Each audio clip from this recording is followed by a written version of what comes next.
Welcome, everyone. My name is Shalini. I am a legal researcher and a policy analyst. I'm based in New Delhi in India. And it's a little late on a Friday evening here. It's little past 10:30 p.m. So I've had adequate amount of caffeine in my blood to keep me awake through this session. But for the rest of you who's just waking up on the other side of the world, I hope you're having a good day, and thank you for joining us. I would particularly like to take a moment to thank the organizers for creating the space for this conversation and for this virtual visit to the seedscape in the United States of America, which takes me back to a memory of my first ever visit to the USA. Was in the December of 1999 for the meetings of the World Trade Organization at Seattle.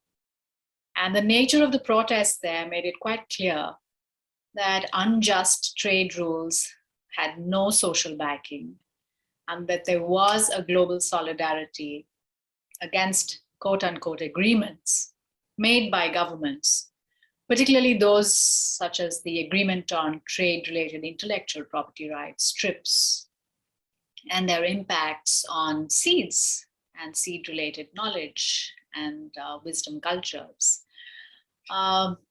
So that's a great way to segue into one of the main themes of the Organic Seed Growers Conference, and this is the first time for me.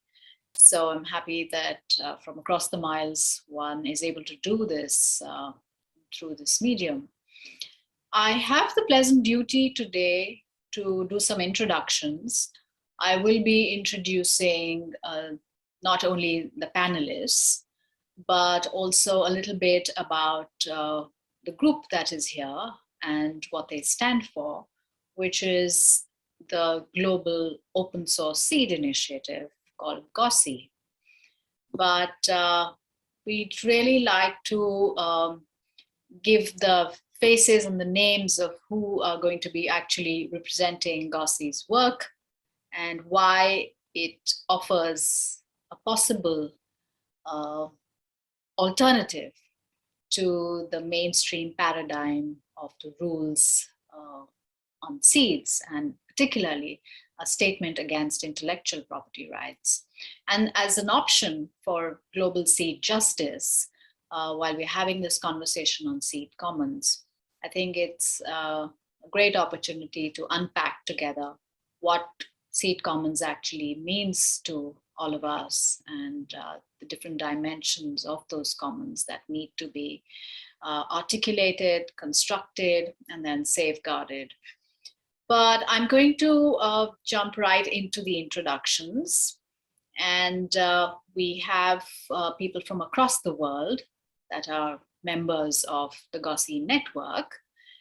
We have Mr. Daniel Wanjama from the Seed Savers Network in Kenya.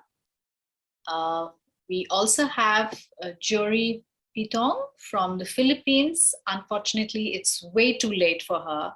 And so she sent across a video, which we will be sharing.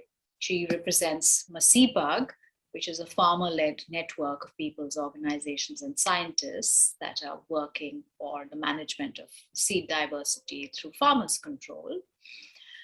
Then we have Mr. Patrick van Zwanenberg from BioLeft, who is also from the University of Buenos Aires in Argentina. And then we have Mr. Johannes Kotschi, who is from the Association for Agriculture and Ecology in Germany, who will be speaking about enabling diversity and how to finance open source plant breeding from the experience in Europe. I would also like to give a shout out to a group that many of you in the US might be already familiar with, and that is OSSI, the Open Source Seed Initiative, which is a key part of GOSSI operations. And Mr. Jack Kloppenberg is here, and if I might remind you that if you are interested in either OSSI or GOSSI, then it's a good way in the US to have a contact there which is the Open Source Seed Initiative. So I will take another few minutes to just introduce the Global Coalition of Open Source Seed Initiatives, or GOSI, which is essentially an international network of organizations and individuals, which includes farmers, seed keepers, women knowledge holders, plant breeders, researchers, and activists, who are essentially working to ensure that seeds can be freely used and shared in perpetuity. Seeds as commons, freely accessible and locally adapted, are particularly urgently needed to cope with the severe social and environmental and political challenges which are facing our agri-food systems across the world. And GOSI considers seeds as commons as a necessity, and the open source strategies as a compelling alternative to two interconnected and interlocked challenges. One is that of concentrated corporate power, and the other is intellectual property rights. So what an open source seed system means is that it will need to look at the entire chain, an integrated chain of practices, linking not only the breeding, how it's done, how participatory it is, who it actually involves, does it give control to the actual seed keepers, the multiplication, who does that and how, on what terms and conditions, the actual use of the seed from such open breeding and multiplication platforms. And then, of course, finally, the freedoms and responsibilities linked with exchanging seed. But the distinctive feature of the whole idea of open source seed is an expressed, articulated, and explicit commitment of legal ethical organization to maintain freedom to use the seed and any of its derivatives. Of course, that at a practical level, and there are a lot of the nitty-gritties to work those out and to make that idea operative. But it's also a political message against the onslaught of intellectual property rights. So to organize the membership and to give guidance, GOSI has adopted a set of core principles which are applicable to all open source seed projects that can be adapted to local contexts by those embracing the idea. The first of those 5 core principles is that anyone may freely use open source seed. That is, you could grow it, save it, propagate it, develop it further, and use it for breeding.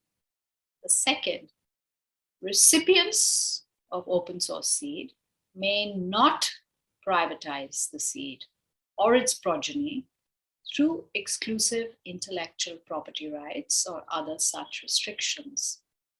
The third core principle, the recipients of open source seed must assign the same rights and obligations to subsequent recipients. So it comes shrink wrapped with that, the set of obligations and freedoms. Fourth principle, the breeder of open source seed shall be recognized through attribution of credit. And finally, benefits shall be shared all along the seed value chain. So these are the set of core principles. There's a lot more literature and our background notes on our website, which I will also share in the chat. But as our panelists will show you, that people in organizations all over the world are beginning to be inspired by the potential for seed freedoms and the actual working alternatives.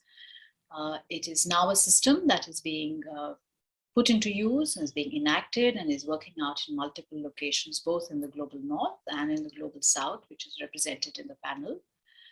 And GOSI not only draws from other movements, such as the working idea of free and open source software, the general public license, copyleft in software, but most importantly, it takes forward the very fundamental idea from peasant agricultures, which means from 10,000 years of history, seed keeping, that seeds need to be shared and the ethic of sharing has to be taken forward.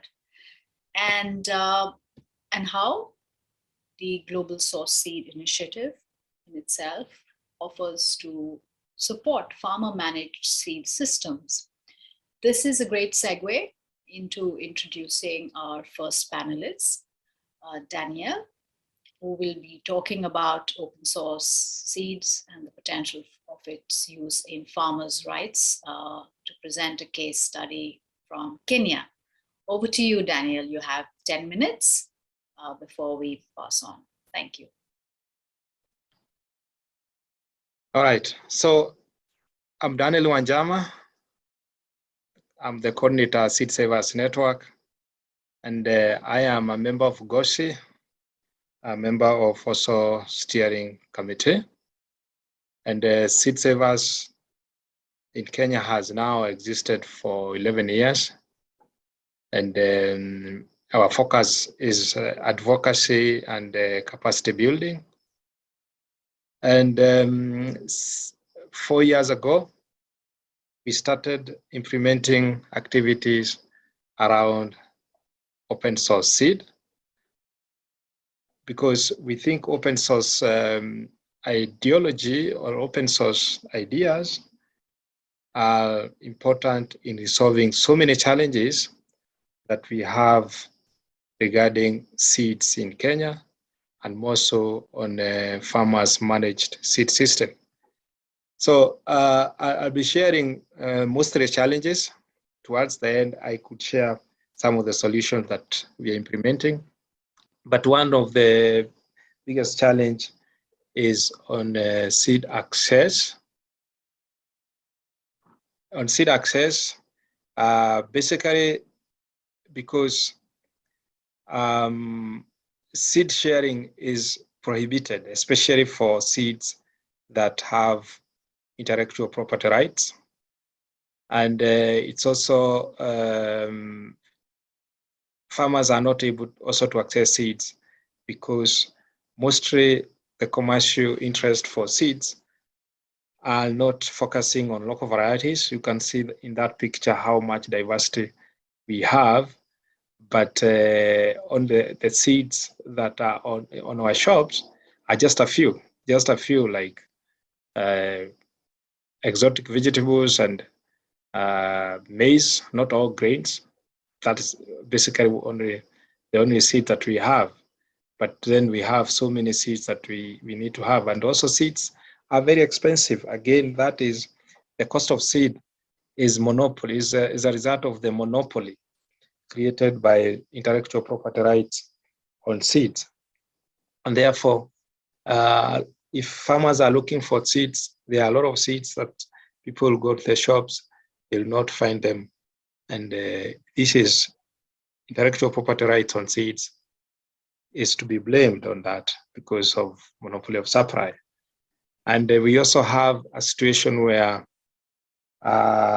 farmers cannot be able to describe their varieties, yet commercial interests are able to describe their varieties, the farmers' varieties, and register them and own them.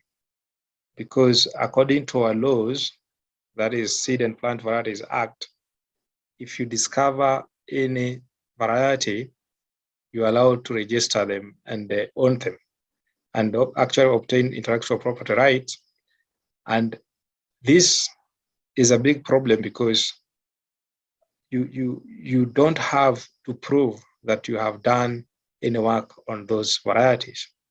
The only requirement that you have is that you are not registering a variety that existed on the National Varieties Register, which means they have not been registered by any other commercial entity. But if they are farmers' varieties, but they have not been registered before, you are able to register and even obtain intellectual property right on them. And the other challenge that we have is that even when farmers' varieties could be registered by other people, farmers themselves are not able to register and protect them because they have no knowledge. They have very limited knowledge on describing varieties or using any other mechanism to protect their varieties. And therefore, they are open to registration by other people. This is something that has been happening.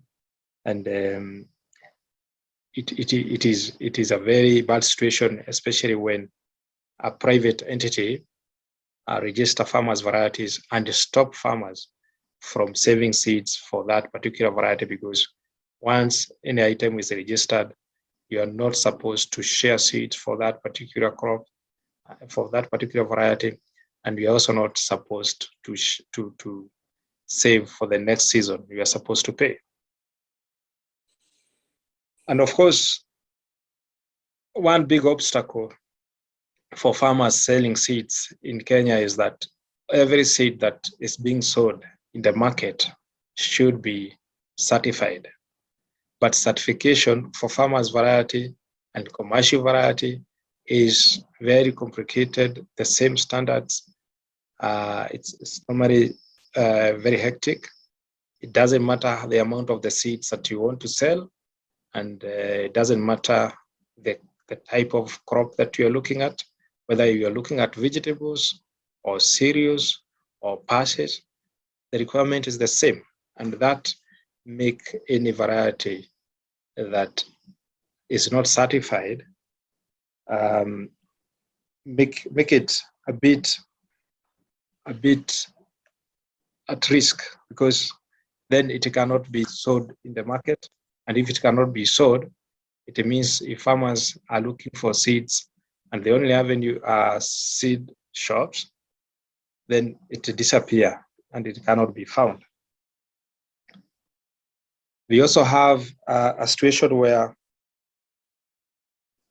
you need to prove ownership before certification. Remember, it is a requirement that all seeds must be certified for them to be sold, but certification is preceded by registration, and registration is very difficult because registration must follow a DUS system, which is very complicated, with just one variety requiring to have more than 40 or even 30 characters that are not identifiable by people who might not be well trained as breeders. And that become a huge obstacle, including also the cost of registration, which is also high. For one variety, you have to pay so much. And if your intentions are not fully commercial, you end up finding it inappropriate to pay, because why should you pay when the cost is so high and your intentions are not purely commercial?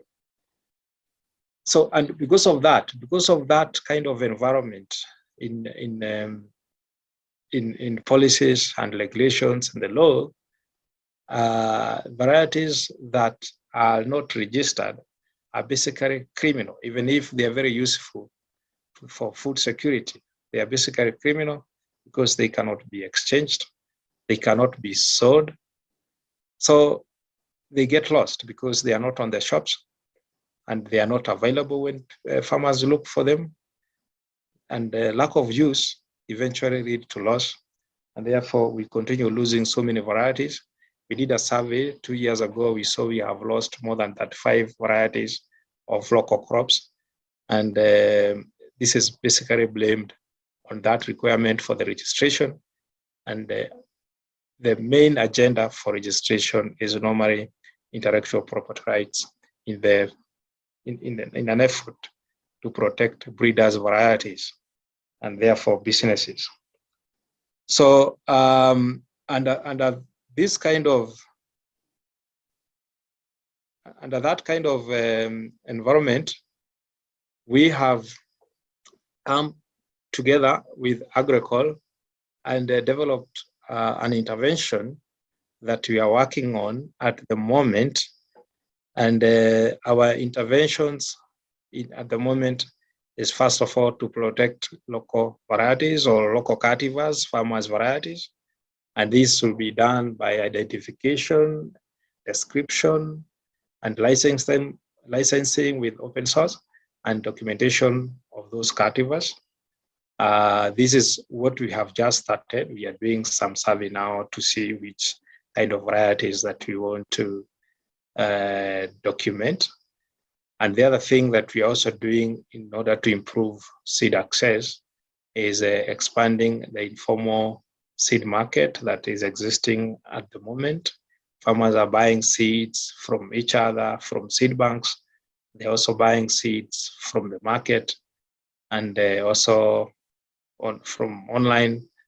So we want to expand that and see whether that could improve seed access, especially the seeds that are not registered and certified, or seeds from farmers managed seed system.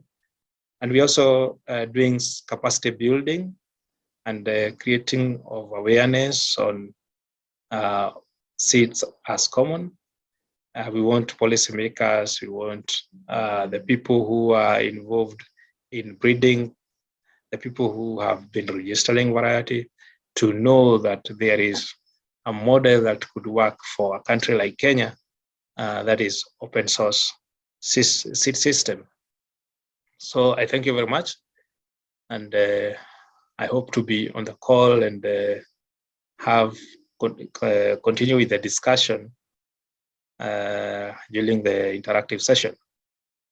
Thank you. Thank you, Danielle. We'll now hear from Georie, but unfortunately not live. So this is the cue to Abba to please play the video. It's about a few minutes, above 8 minutes, and then we'll get on to the next speaker.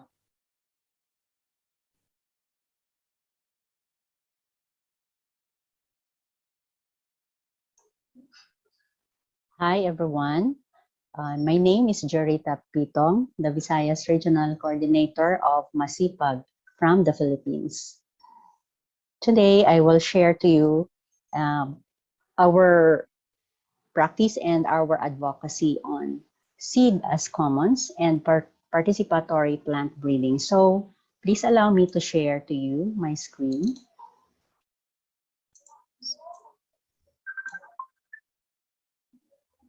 A little bit about Masipag. Masipag is a network of farmers, NGOs, scientists, and researchers in the Philippines working towards sustainable use and management of biodiversity through farmers' control of genetic and biological resources, agricultural production, and associated knowledge. Masipag was conceived in 1985, began to sprout in 1986, and continued to grow, learn, and nurture seeds and biodiversity for 35 years now. Masipag addresses small farmer organizations and communities, enabling them to make collective and autonomous decisions to manage community-based seed banks and to expand and operate a seed exchange social network. It pursues the goal to put seeds as commons into solid and widespread practice on the ground in defense of farmers' rights. Masipag follows the conviction of seed is life and concludes that life is sacred. Therefore, seeds should be managed free of patents and as a commons, and a basic need for biodiversity maintenance, food security, and ultimately human survival. As stewards of the Earth's rich agri-biodiversity, farmers and indigenous communities are primary food producers. The enormous contribution of rural communities and farmers of all regions of the world in conserving and developing crop genetic resources is well recognized by the International Seed Treaty. Masipag started its work on seed conservation, plant breeding, and seed production with rice, because rice is our staple food. Later on, it expanded to maize, local vegetables, and tuber crops. Diverse seeds means richer biodiversity, and richer biodiversity means more diverse sources of food and nutrition. Seed is food, for without seeds, there would be hunger. we have the Masipag Rice Trial Farm Strategy, where every year, community-managed trial farm COM seed banks are established by farmer organizations to serve as their seed banks at the same time, a research and learning laboratory and a venue for exchange of formal and practical knowledge of farmers in partnership with scientists and researchers. It is in the trial farm where farmers monitor agronomic characteristics of the seeds, conduct farmers' field days, and select top-performing seed varieties that adapt to local farm conditions. Here, they also undergo in-situ training and actual plant breeding and further selection. With the trial farm strategy and farmer-to-farmer approach, seed conservation and knowledge diffusion among farmers are faster, effective, and cost-efficient. With Masipag rice conservation and breeding support system, farmers are assured of available seeds that are adapted to local farm conditions. The Masipag National Backup Farm provides access to farmers with diverse organic seeds. It has more than 2,000 rice varieties consisting of traditional, Masipag, and farmer-bred rice. These seeds are duplicated in the regional, provincial, and community-managed trial farms for research, adaptability evaluation, and distribution to interested farmer groups. The regional and provincial backup farms maintain 300 to 1,200 rice varieties, and no less than 50 rice varieties are maintained by each PO-managed trial farm. Farmer families that are members of the People's Organization or PO access their seeds for planting from the seeds produced in their trial farm by first planting 6 to 24 rice varieties to verify adaptability to their farm condition. After 2 plantings of wet and dry seasons, the farmer family selects at least 3 rice varieties for mass production. And here we go, the Masipag participatory farmer-led plant breeding. In-situ farmers training are conducted to dedicated and committed farmers where they learn actual plant breeding and selection. From the trial farm, they continue process development, selection, adaptability trials, and later distribute their stable varieties to other farmers. The developed and stable crosses are planted and reproduced by other farmers for free for as long as they commit to continue preserving and sharing the seeds. During the farmers' meeting and training activities, farmer participants bring their harvested and saved seeds to share and exchange with other farmers. Without limiting to rice seeds, seed exchange includes other seeds that are farmer produced and saved from other food crops such as organic vegetables, legumes, and maize. In 2021, the network has 188 trial farms and has more than 2,000 rice varieties collected and maintained by the Masipag farmers nationwide, with 747 traditional rice varieties. Next to conservation, 1,385 stable rice varieties were developed by Masipag, which are products of participatory breeding program. Currently, 20 farmer rice breeders and 12 farmer corn breeders continue to develop new crosses of rice and improve traditional corn cultivars, respectively. Masipag farmer organizations operate as a social network of seed banks, conserving and exchanging seeds they have collected and maintained every cropping season each year. This is an empowering practice among small farmers in the Philippines and thus make Masipag network autonomous in terms of farmer seeds. Through seed diversity conservation and farmer-led plant breeding, involving sons and daughters of the farmers, and in response to adverse agroclimatic conditions and climate change, Masipag farmers identified rice varieties with particular adaptation characteristics. There are 12 flood-tolerant, 18 drought-tolerant, 20 saline-tolerant, and 24 pest or disease-resistant rice varieties. These seeds are now spread in different community seed banks and the farmers' fields managed by the Masipag Farmer Associations. As of 2021, with at least 670 people's organizations, 41 NGOs, 20 church-based organizations, 15 scientists, 82 volunteer farmer trainers. Masipag network has reached 63 of 80 provinces in the country, with 50,000 farmers. Over time and changing context, Masipag has evolved from a simple seed project into a farmer-led network and a movement. Masipag stands firmly to its people first before profit philosophy and continue to assert that agricultural system and research should benefit farmers and rural communities and not the transnational corporations and capitalist traders. Thank you so much for attending this session. For additional information, kindly visit our website, and for inquiry or clarification, you can also write to us. Maraming salamat po. Thank you very much.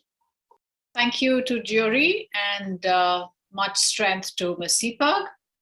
Moving on now, we will get a perspective from Argentina.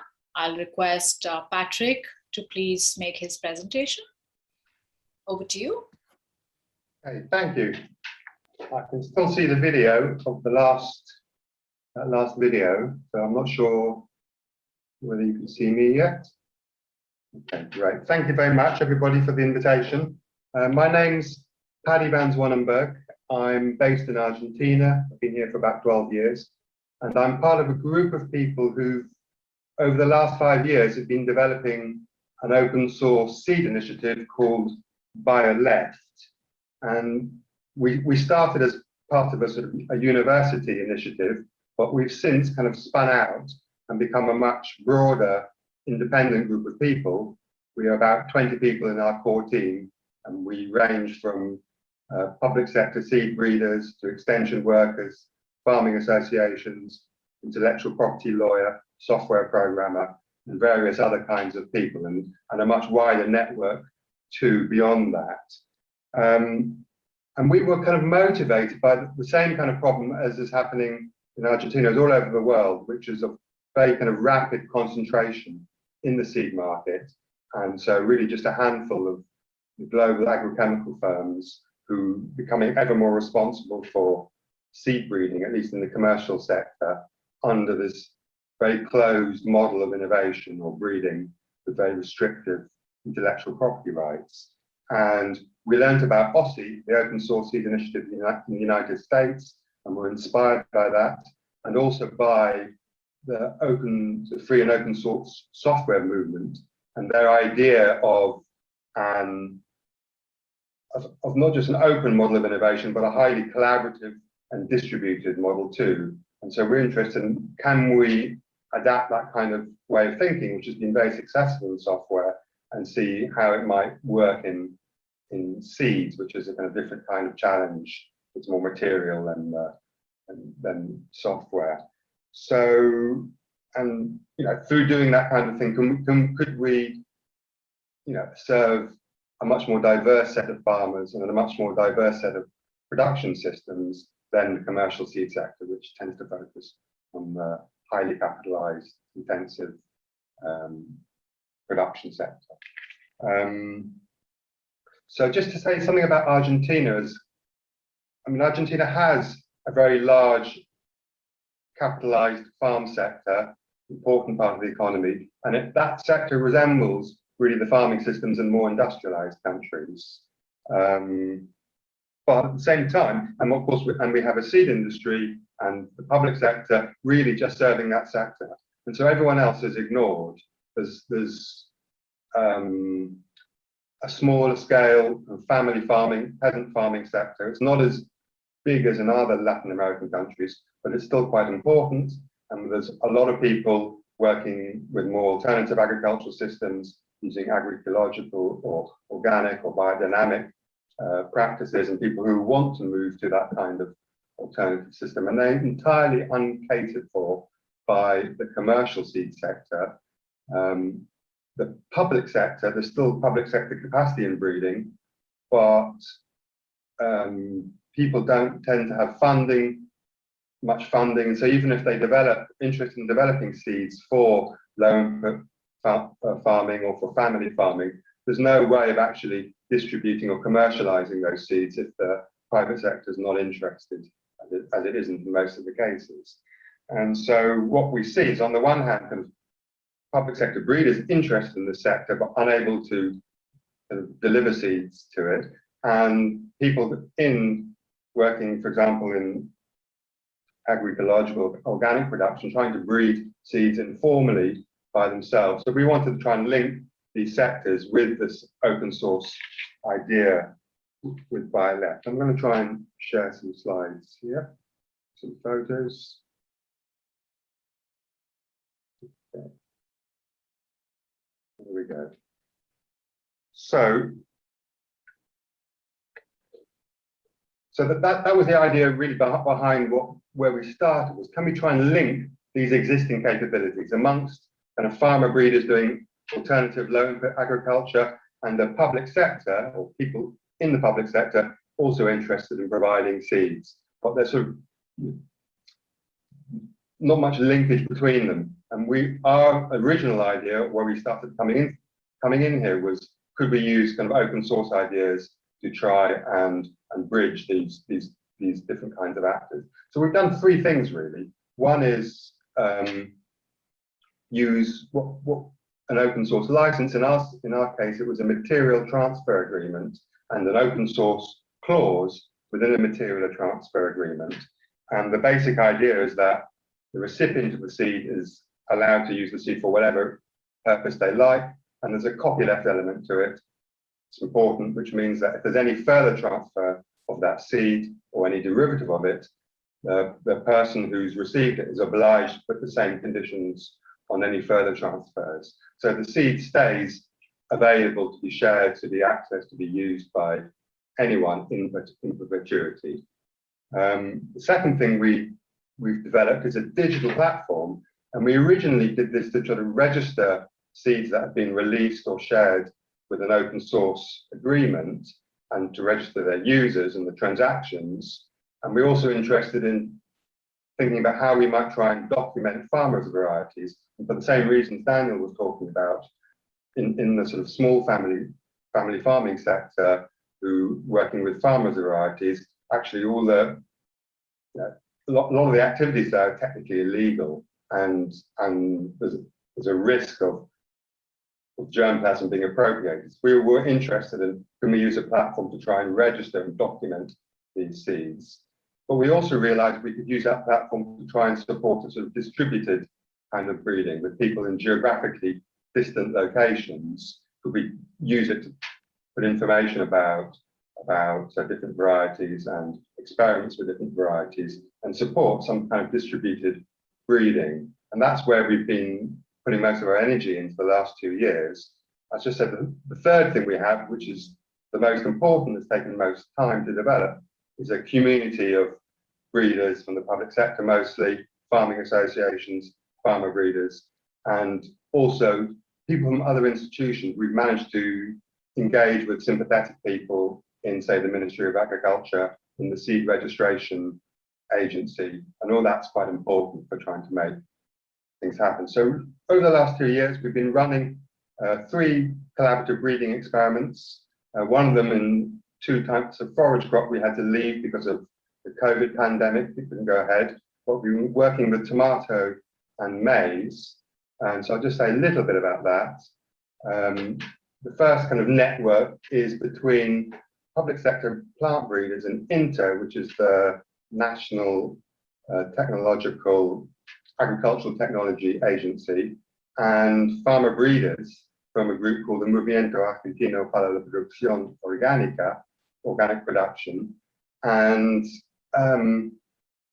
what we've been doing there is working with about 15 or 20 different farmers who are part of MAPA and testing different open pollinated maize lines. Some of them have been bred by INTO, the public sector breeder.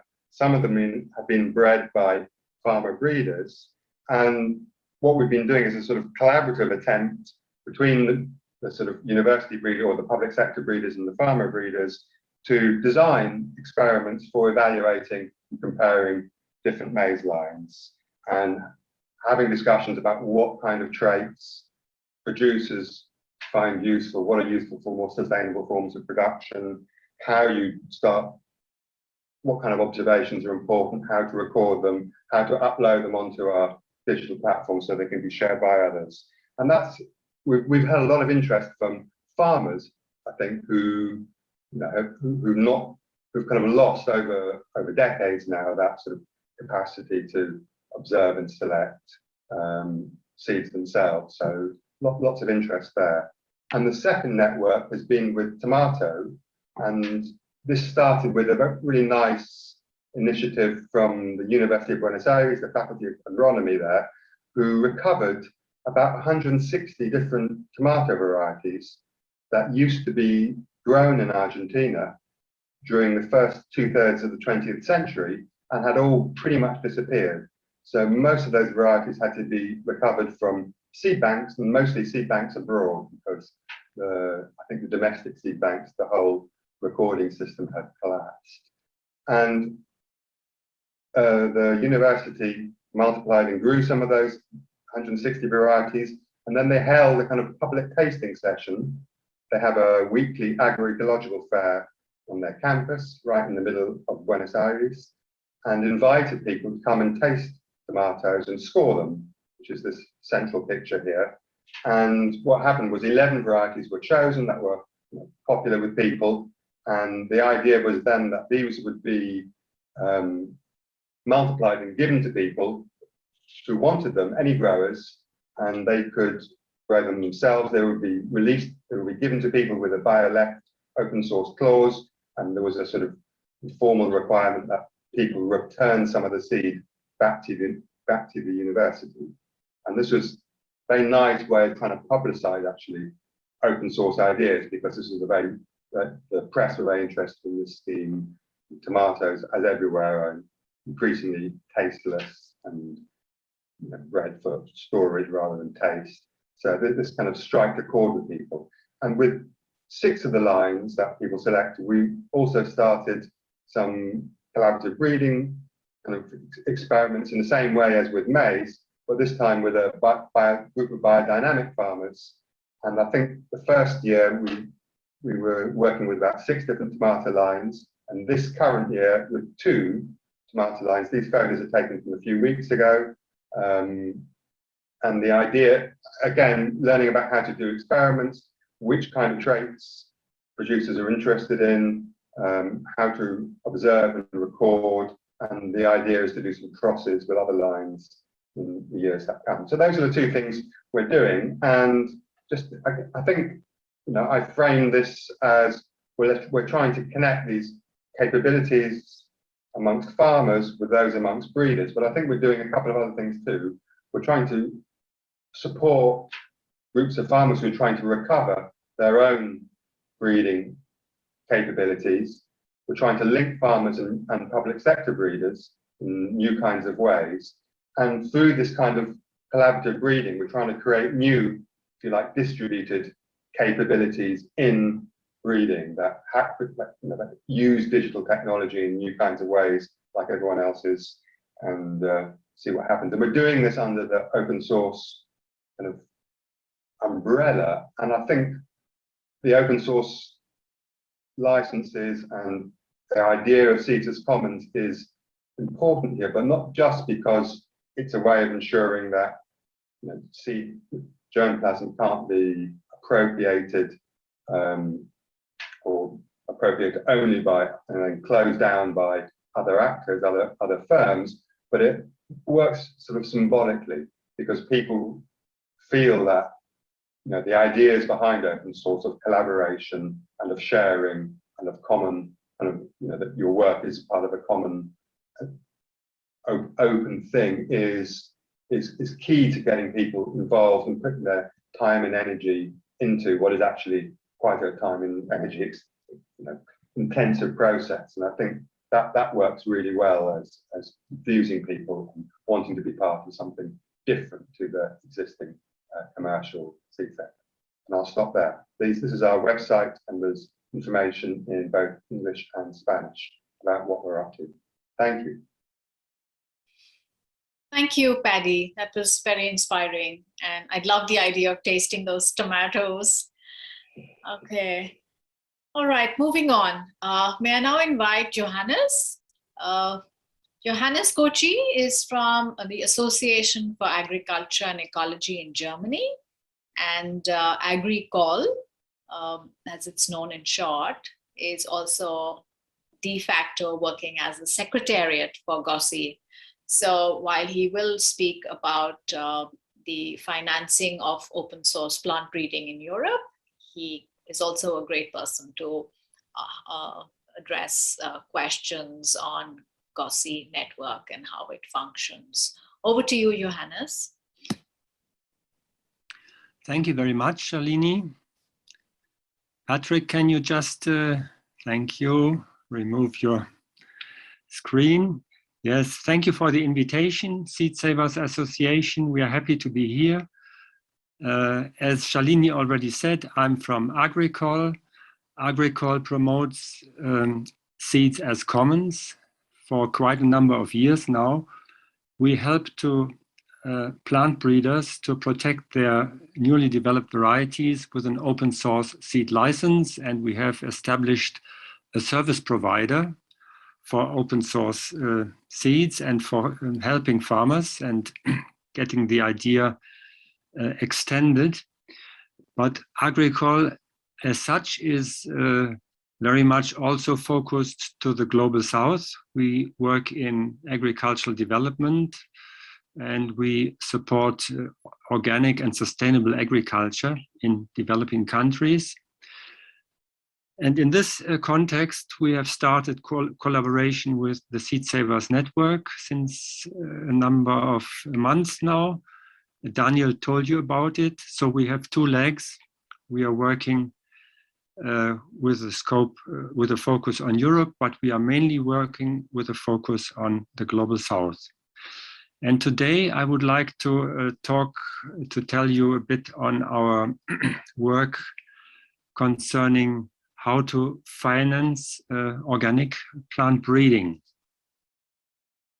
Organic breeding is an essential part of organic agriculture, and a main objective is to create biological diversity of crops. We are experiencing a strongly getting demand for organic food, but most varieties used in the organic sector come still from the conventional plant breeders. And this, I think, is a problem if we want to create biodiversity.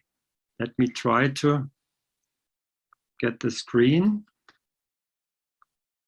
Can I send you the file by email? Yes, let me post my email in the chat. And while we do that, maybe Kara, you can talk a little bit about the evaluation session that's coming up after this. And happy to. Yes, thanks for your patience, everyone. We'll try to get this up and running here shortly. But we are winding down this conference today, and we have a couple of special sessions that we want people to participate in. And the first one at 11 o'clock Pacific Standard Time, or about an hour from now, is a feedback session. So we're inviting all the participants, all the attendees, speakers, everyone, to join us and go through a facilitated conversation about what worked at this conference and what kind of needs we were able to identify, and to just understand if you got what you needed from this experience. So we welcome everyone to join in that session. And you can find it in the events just as you found this session on the Organic Seed Growers Conference event page of the Organic Seed Commons. And then after that, an hour after that, we begin our closing ceremony, which will have a lot of celebration in it and a lot of reflection. And we also are hoping everyone can participate in that. In addition to the feedback session, though, we do also have an online evaluation form. And let me see if I can pull that up and put it in the chat for folks. Meanwhile, I'm tempted to pipe in about the open source seed initiatives in India. I recall we had a gathering about a decade ago in the city of Hyderabad in southern India, which was co-hosted by Kotschi and a local national group called the Center for Sustainable Agriculture. And there is already an open source seed network in India, which is called Apna Beej in Hindi, and that translates into our seeds. So that has been an initiative that has been actually walking the talk when it comes to open source seed. But I think the biggest challenge, apart from the large seed savers networks that are alive and well in India, and there's a huge diversity, there's also an Indian Seed Savers Alliance that has been doing the revival of several lost varieties. But I think the biggest challenge has been to be able to embed the idea of an operable public sector use of open seeds. While there have been several challenges through the IPR system, and in fact, there has been a lot of litigation between the domestic seed companies as well as the international seed majors in India, which was also spoken about in other sessions of this conference. But yet, the public sector is very committed to try and go through a whole process of acculturation of not only the public sector breeders, but also the farming community in India. So that's really a challenge to take that forward. Okay, I'm going to check with Johannes. Are we all set? Would you like to continue? I'm still waiting on the email to come through. Yes, Yep. I've sent it twice to Kara, but it doesn't seem to work, which is very unfortunate. I can try again. Is there another presentation maybe we can hop to and then come back once it gets through to me here? No, Johannes was supposed to do the last presentation. Okay. And but it's a good point to already start getting some feedback and reflections from all those who've joined in and would like to kind of voice any thoughts that they might have after the presentations that they've heard and seen so far. So we can open it up now. I would encourage everyone to either type it into the chat if you have any questions, or if you'd like to speak, then we could request Abba to please unmute the speakers. We have a question from Benjamin in the chat, yes. Which is, are you able to utilize the truthfully labeled seed designation for open source seeds in India, or is this only available to private sector?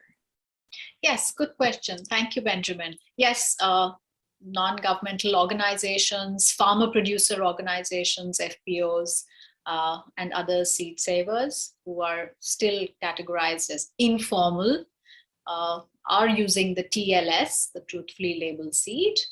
And amongst some of them, they're also doing PGS, which is participatory guarantee scheme, where through trusted sources, they are exchanging and even selling to a small degree. But yes, there is a move which has been on since 2004, and because of the pushback from civil society and farmers organizations, changes in the existing seed law in India haven't been able to go through. There's been a seed bill which has been waiting to be passed in the two houses of parliament, which requires registration and labels on farmers' seed as well, as per the same standards that are imposed on industry, but that they've not been able to push through those changes. So because of the mobilization around these issues, yeah. And it looks like there's another question in the chat here. To all speakers, can you talk about how farmers and gardeners respond to the time investment required for them to select and or characterize their varieties, or varieties that are part of their organization's collaborative breeding work? Okay, would Daniel or Paddy or even Jack like to respond to that?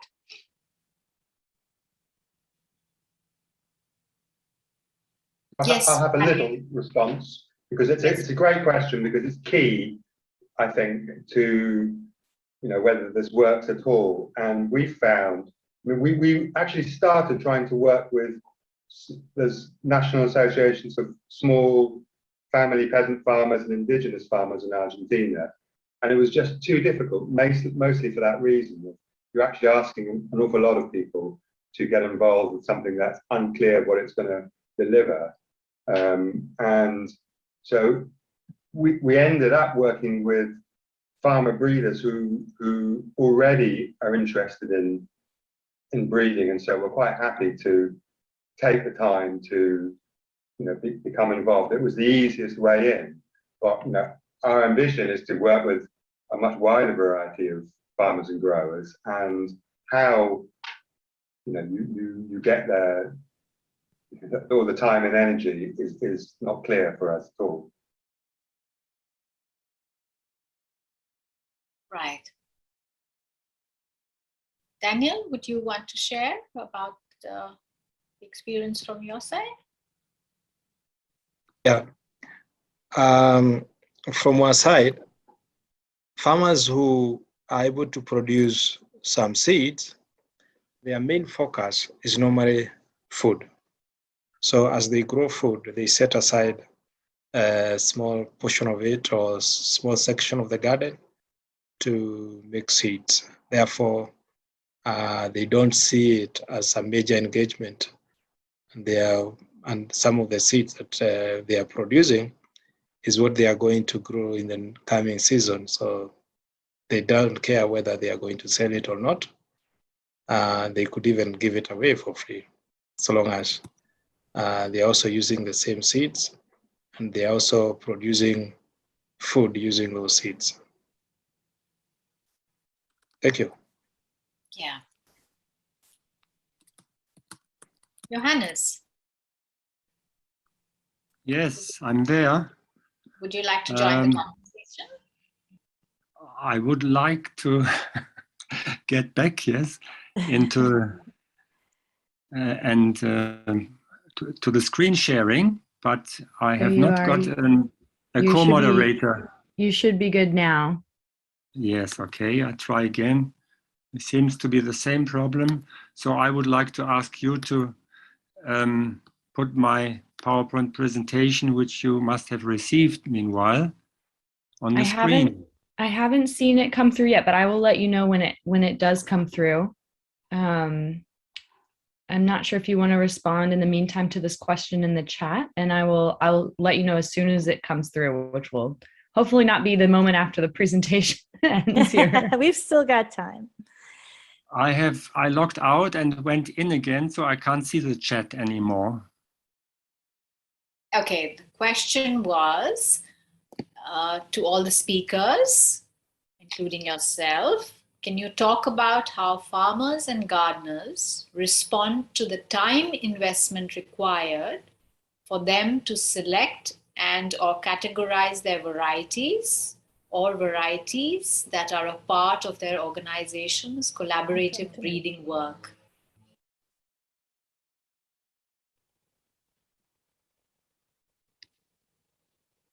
Johannes, can you hear us?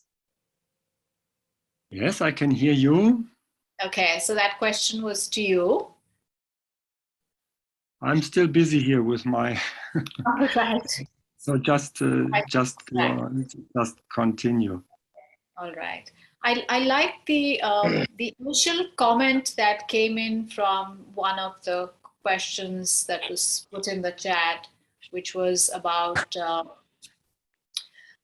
what does the whole idea of seed commons mean to us? And I think there was a response from Daniela, and I think she says something important about how seeds commons must be protected for public use, but also with special considerations for groups and communities who do not wish to share their seeds publicly. I think this is one of the biggest challenges about if you open it up and say it's free for all. How do you keep, in an unequal world, how do you keep some more powerful players? How do you tame them, and how do you keep them out?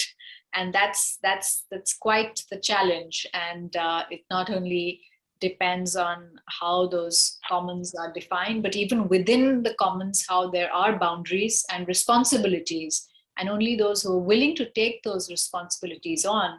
And this is something that even the open source seed movement has had to confront, is that supposing a Monsanto or a large seed MNC also wants to go open source, and there are in fact certain initiatives such as Cambia, where they talk about open source biotechnology. So, there's a lot of this landscape that's complex, that has to be navigated. But I think it's about getting the fundamental principles right. And meanwhile, the world has also moved from the idea of a treaty for genetic commons to the whole idea of sovereignty over genetic resources in the Convention on Biological Diversity. So if we are going to posit and try to embed the idea of seed commons, there's a lot of the legal aspects, both at the international law and at the domestic legislation level, that will have to be navigated. Yeah, but there are other related questions around the whole idea of seed commons, and I think it's about being able to also identify what are the biggest threats to such a commons, and how do you then contain them. And also in a panel like this, and in a gathering like this, where we have people from different parts of the world coming together and converging around this idea, I think it's important to think aloud on what kind of global solidarity is needed to develop, design, and then safeguard this common heritage. Because I think a part of the problem, a large part of the problem, is that seeds are not seen as heritage, but as a commodity, which commodifies not only the physical part, but dismembers the physical part from the intellectual, and then has separate sets of rules for each of those fragmented parts. But I think the convergence is about not only seeing it as a whole and contextualizing the seeds, connecting them and rebuilding the relationships with the seed keepers themselves and their fundamental ethos of keeping that sharing alive, right? But I don't want to be doing all the talking. I'm happy to hear from others on other questions around the seed commons. The floor is open, and you're welcome. Anyone is welcome to respond and engage in the conversation. If you insist, Shalini. This is Jack Kloppenberg. Yes, Jack, please. You asked me to talk, and well, I can talk. But a couple of questions out there. I'll respond to Edmund Frost here. First, about the fifth Kotschi principle. What does it look like to share benefits all along the seed value chain? Which is, of course, a challenge when the seed is being released as freed seed and can't have royalties associated with it indefinitely down the value chain. In fact, Aussie, at least we in the United States, do in fact encourage voluntary royalties for a seed company that is selling a variety of an Aussie breeder. And we require that our partner seed companies actually recognize the breeder so that there is credit there that is given. When a seed company multiplies and then sells the seed, there are royalties that could be available with that relationship. Now, once the seed is into the market and gone, it's freed and it's available to anyone to use in the future. If Johannes is able to recover his PowerPoint at some point, he'll talk about ways to support organic breeding, but another way is to include the consumer in the value chain. One of the things that Aussie tries to do, and I think that all of our open source seed initiatives will try to do, and that I think Patty spoke to, was the sense of creating a community of people who are aware of the value of freeing the seed and maybe are willing to pay a little bit for it. In Germany, some breeders are actually developing relationships with bakers so that in a bakery, you can go to and purchase a loaf of bread that is freed bread, you might say. It has been baked from grain, milled from an open source variety. And there's a bit of a increase in price that is available and can be flowed back to the breeder in some fashion. We have begun to try this in the United States with various of our Aussie lines, Aussie pledged lines, open source pledged lines. For example, Candy Stick Delicata from Carol Deppy, who's bred that one. We're exploring ways to work with local food co-ops and organic distributors to try and brand freed seed, freed and produce that is produced from freed seed with a value added. And so there's one reason that we have a copyright, not a copyright, a trademark on Aussie. So there are some various ways. Let me stop there. If we're still short of time or people to speak, I can talk about why Aussie does not pledge heirloom seeds or seeds from indigenous peoples. But anyone else might jump in now, ask a question or speak further. Right. Thank you, Jack. And I hope that's good for Edmund, or if he has any other thoughts about it. But I like the idea where you mentioned about, what Jack said.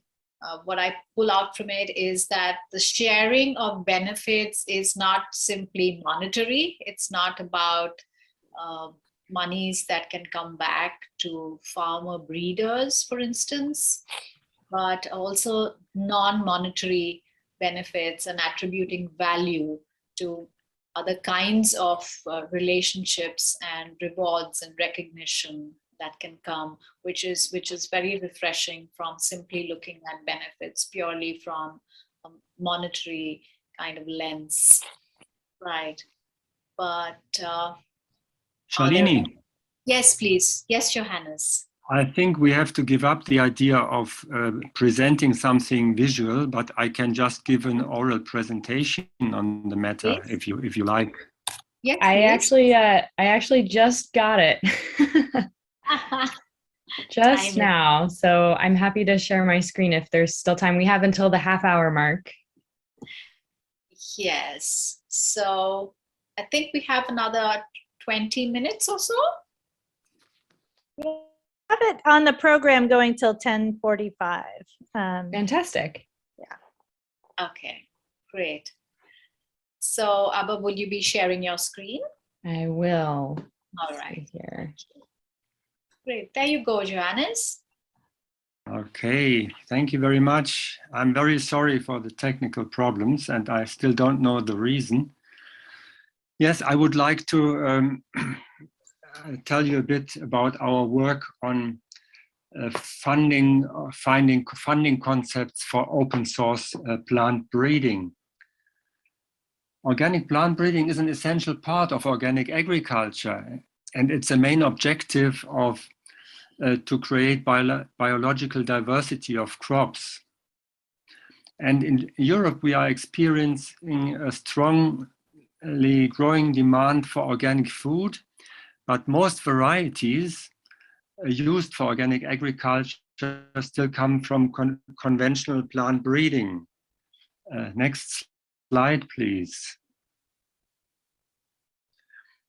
And organic plant breeding does not keep pace with an increasing organic production, and the main constraint is seen in a lack of financing. And here I show you some figures, the dimension of funding for organic plant breeding. You can see for Central Europe alone, we have about 5 million euro per year, which is nothing. And the minimum requirements for Germany alone are estimated to be 100 million euro per year. And in comparison to this, you can see that conventional vegetable breeding in the Netherlands is 300 million euro per year. So organic funding of organic plant breeding is a diminishable, very small dimension. Next slide, please. We did some research on the sources of funding of breeding. And here you can see that royalties from seed sales make for organic cereal breeders in Germany and Switzerland on average only 8%. And the main part comes from donations and foundations. And foundations want to get something started, but they don't want to finance initiatives on a long term. So this is not really an option, a sustainable option. Next slide, please. What are the reasons why royalties contribute so little to organic plant breeding? One is the area under cultivation of an organic variety is too small. Second, a large-scale production based on a few cultivars contradicts the aim of diversity in organic farming. And thirdly, the majority of organic plant breeders consider their cultivars commons, reject IPR. Next slide, please. And we are realizing that a doctrine changes, that organic breeding and IPR are mutually exclusive. And we conclude that plant breeding is rather a social responsibility than an expenditure to be paid by farmers alone. And therefore, we suggest a commons approach for organic plant breeding. And we use an open source seed license as an alternative strategy to protect such commons, because commons have to be protected. Otherwise, they can appropriate it otherwise. Next slide, please. But why open source? I think it provides an efficient protection of commons. And what may even be more important, it offers a narrative for awareness creation and positive reception in public. And this second attribute makes open source not only a legal or an ethical instrument to protect seeds, but also a political instrument to fight for the idea of commons. Next slide, please.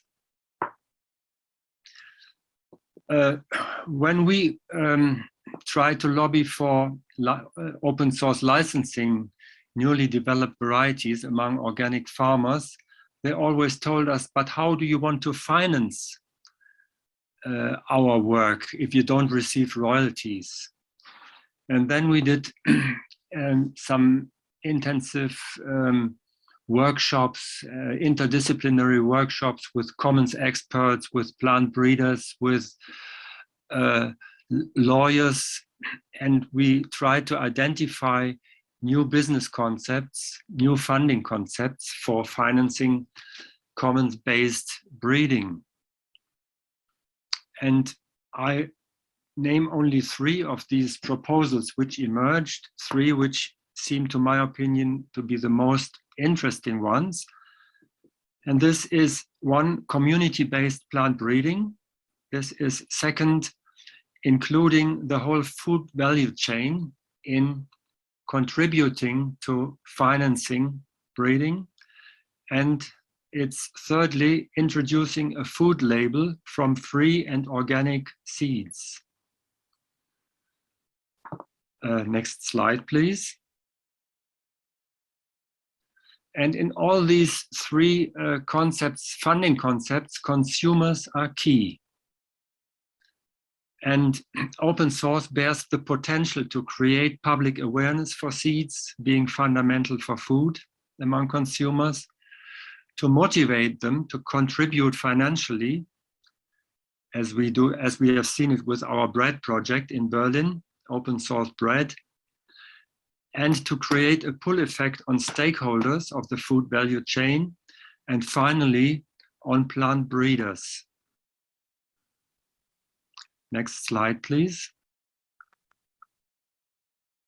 So I conclude alternatives to royalties from IPR systems to evolve to finance breeding. Secondly, open source approaches offer a significant potential for this because the narrative is attractive. And thirdly, a food label from free and organic seeds could be a major step forward to finance and expand the sector of organic plant breeding, because it allows to raise a levy systematically on all food items of organic and free seeds. And yes, here I would like to stop. Next slide, please. I have been very short on this now because time is running.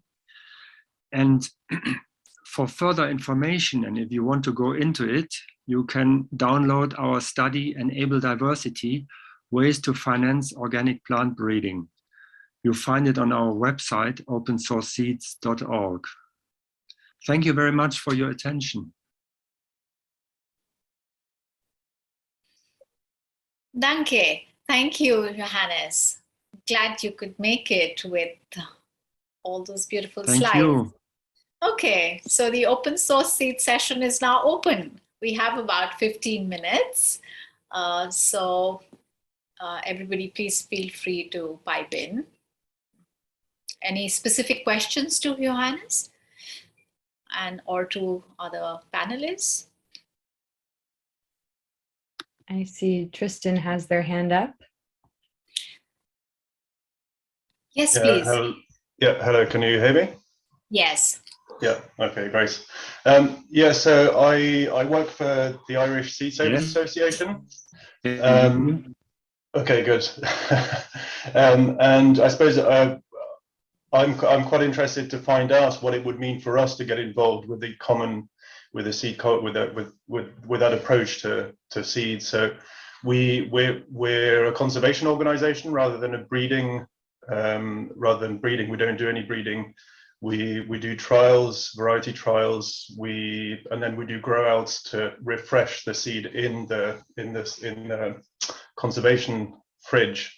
So what I'm wondering, we have over 600 varieties. Then we sell the excess of the seed that we grow out. There's usually about 200 different varieties for sale on our catalogue every year. And I'm just wondering, how would we get involved? Would we choose a few varieties that we think are promising? Would we try and get the whole collection on like this? What would be the practicalities of getting involved?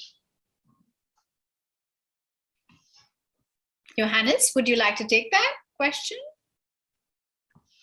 Well, we are at the beginning of this kind of research, but I could recommend to you to download our study and to look in our ideas on this, which I presented very, very, very briefly right now. And certainly we would be happy to help you, and we can keep in contact.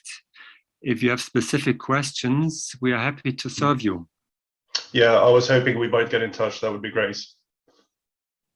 Yeah, welcome. Yeah. Thank you. Right, Patrick, would you like to add there? Jack also has his hand up, but I think one of the questions from Tristan was when they have as many as over 600 varieties, how do you even start moving into the whole open source landscape? Do you kind of designate all of them open source, or how do you select which ones to kind of publicly announce as open source? Okay, I'll say something about it. I'm not quite sure about that, an answer to that specific question. The only thing I'd say is that the legal systems in each country are so different that how you might do things and what's possible is really quite specific. But I also like to say to Tristan that, do get in contact with some of us. We've been thinking about doing something in the UK too, trying to work with some people here who might be interested in kind of launching some open source initiative here. So it would be great to get in contact. And well, I see Jack has his hand up. Maybe he has something more specific to say about that. Thank you, Thank Patty. you. Jack, over to you. Yeah, thank you. No, the open source ideas are spreading globally, and we are continuously being contacted by people in EU as well as around the world. I would say to you that Aussie does have partners in the EU. That brown envelope seeds in West Cork in Ireland is an Aussie member. Contact them. I think also that the Gaia Foundation has a seed sovereignty initiative, and they are aware of open source and would be interested in speaking with you. But for sure, contact some people who are already doing it, i.e. Mads at Brown Envelope Seeds. I would like to note something that in answer to Edmund Frost as well, is what varieties can be pledged or licensed. At least Aussie, and I think most of our Aussie members, do not pledge heirloom seeds and do not work with material that is already interested in pledging material that's already in circulation. We work, at least in Aussie, exclusively pledging new seeds, a new cross, something that theoretically could be protected by plant breeders' rights or even a patent. New, because we don't want to be appearing to appropriate material from the public domain. If it's already out there, we don't want to be looking like Monsanto, which is doing plenty of appropriation in those ways. So it ought to be a novel line or variety or population. And this is the kind of stuff that we are interested in doing. Ironically, you could open source almost anything under open source, but this is the way that we do it. But if you'd like to talk about these things further, we're happy to do that. Contact any of us in any one of those organizations and go to our website, GOSSI, Global Coalition of Open Source Seed Initiatives, and contact anyone there. Brilliant, thank you. That's great. Thank you. Johannes, you had your hand up. May I just come in, Shalini? Yes, please. I would just like to add, we with open source seeds in Germany from Agrecol, we do it a bit different. We assume that a heirloom variety which is not yet described and will be described for the first time could also be open source licensed, because before it may have been there, but you would not have known what it is. So we are dealing this a bit different. So we would open source license an old variety which just existed but was unknown. Thank you. Right. From some of the experience with the seed keepers in India, I think the whole, and this was a question that came up earlier as well, in terms of the time involved in identifying, categorizing, and listing out what are called the value for cultivation of particular varieties. I think some of the groups are getting into much detailed farmer criteria of what they think as useful from their context, because what sometimes even the public sector and the private sector do is to categorize a variety from a very different lens from what is more marketable and what will be a good product in the global seed market.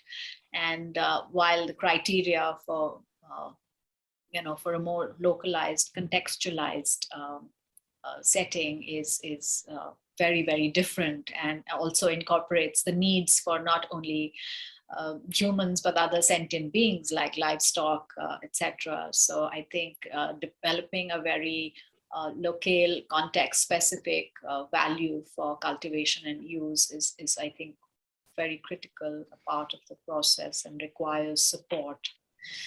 Right, okay, moving on. We just have about 10 minutes. So there's another question.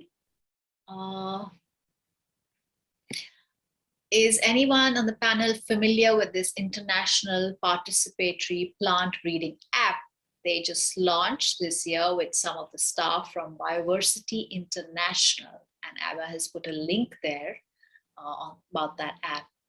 Any of the panelists come across this app? Yeah, I'm just curious about other platforms, maybe even that are similar. Open source data collection. I know, Kara, that OSA has a similar platform as well. But it just, I'm always just curious about how these kind of technologies are looped in with all of this participatory work and very relationship-driven work that is oftentimes doesn't always talk to technology at the speed of which it's developing. So. Right. Yes, Paddy. Something to say about that, because we've been trying to work with a digital platform and working in areas where there's no internet connection, and a lot of farmers have no computers or don't know how to use computers. And so we've been thinking about trying to redesign an app for a mobile phone, which might be more accessible for some people. But it's a sort of, thinking about moving from this model in open source software where everyone's very familiar with digital technology and what it might do and how to work with it, to a different context where people aren't necessarily familiar is a pretty serious challenge, I think, as we've been finding out in practice. What actually practically can you do with apps and so on? Right. Thank you, Paddy. I think you flagged a very important concern in the global south is the digital divide, which is actually a real issue. And while international organizations talk about inclusive digitalization, particularly in the post-COVID world, but the digital divide is very much something that we have to get on. Okay, so there's Benjamin who said that he's familiar with this app. I'm wondering if he'd like to share more here. Was Benjamin asking for the mic, Abba? I was not asking for the mic, but I just wanted to let you know I am familiar with that app and its use in low resource settings. And I certainly agree with the comment that there's a fundamental need to ensure that technologies are rolled out to farmers in a way that meets them where their resource needs are. I think Daniel said earlier about the use of farmers in Kenya who were not even necessarily treating seed production as a means of economic development, but that you still need to link all the way to the food system in order to derive, benefit back to a farmer. You could consider the farming household as a consumption unit. So if you get a new variety of sweet potato to a farmer in Western Kenya, they could obviously consume that in the household, and that's a way of deriving the benefit. But if you do want to reach out further value chain and do things like a label, obviously traceability comes into play. And I don't think that, having explored the use of things like blockchain and that sort of stuff in low resource settings, I don't think it's necessarily feasible. But there are lower tech ways to do it, but it does require the extension of the digital realm into the physical realm. And so how do you empower somebody in a local Duca agribusiness shop where they could have a tool that then they use as an extension mechanism to farmers, and then it comes back. So anyway, I think that's probably a whole nother topic of conversation, but just wanted to say Thank you. it's an interesting thing. Thank you. Jack, you had your hand up.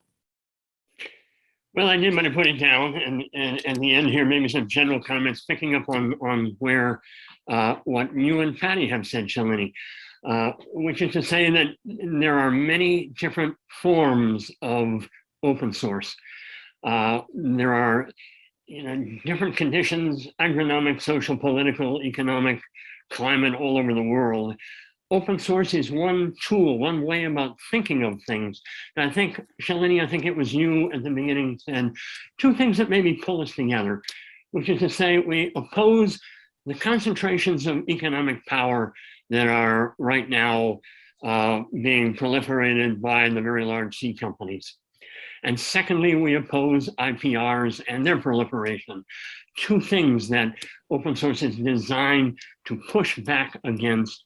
And we have to find all kinds of different ways of doing that, given the different circumstances in which we are in Argentina or India or Ireland or the United States. But I think to hook into this last point on participatory breeding is one thing that I think we are also all trying to do is to empower a different set of breeders, a wider set of people who are combining and recombining the plant genetic resources that have been the common heritage of mankind and that we would like to proliferate. And that means someone besides a narrow set of breeders in Iowa, working for Bayer and deciding what it is that people are going to be growing. So farmer breeders, and I'm sorry Georie isn't here because I think that Masipag in particular has done a marvelous job in empowering and combining and connecting, which is what Benjamin is just saying. How do we connect? So, and what Abba is asking for, how do we connect with new technologies in all kinds of ways? And that's what we're doing here in this presentation today. And I think thank OSA for bringing us all together. Well done, thank you. Right. That's a good point to start saying thank yous, because I see I have an eye on the clock and the time is running out. I would, if there aren't any last burning questions, I would give the mic back to the organizers with a big thank you, and thank you to all the panelists. And let's stay in touch. And I hope that all of you involved in all the seed work, whether you have your hands in the mud or work at a distance, lots of strength to you, and hope you reap a bountiful harvest. Thank you very much. Thank you, Shalini. It was a wonderful presentation. I want to encourage folks that want to continue this conversation to look at one possible place to do that. We have a section of our platform called the International Seed Ambassadors. And if you're interested, it just takes a click to join that space. You need to go back to the main network and you should see it in the groups available to join. And we do have the IFOAM seed working group is trying to create some gravitational mass in that area to move all sorts of seed issues forward. But I think it would be valuable to have the Aussie perspective in that space as well. And so hopefully we can see some of you there later on. Also encouraging everyone to join us for the feedback session and for the closing ceremony. And I want to thank Abba, want to thank Johannes, both of you for persevering so we could see that presentation, and to all our speakers, and for being with us at all different times in different parts of the world. It is one of the reasons we embraced this opportunity to bring this conference to people virtually, as to be able to make those connections as easily as possible. So thanks everybody. And you can also post, look for these presenters in the Seed Commons. If you have a specific question, you want to follow up, you want to make a comment about the presentation, we welcome you to do that as well. Let's keep the conversation going. All right, thanks everybody.